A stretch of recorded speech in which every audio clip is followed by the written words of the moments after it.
In this tutorial, I will show you how to hide out-of-stock or sold-out products from collection pages in Shopify. In this example, I have a sample collection, and as you can see, there are 2 products in stock and 1 product that is out of stock.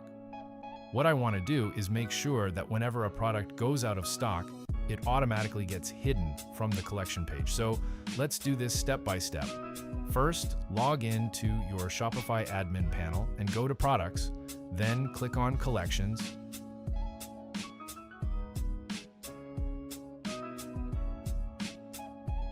And open the collection you want to edit. In my case, I'll open the sample collection. Once the collection page loads, scroll down to the Conditions section. Now simply open the product and go to the Inventory section.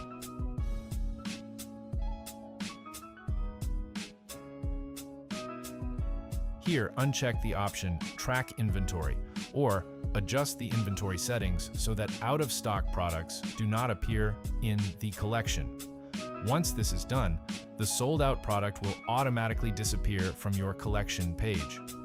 I hope you found this video helpful, and for more Shopify tutorials, please subscribe to my channel.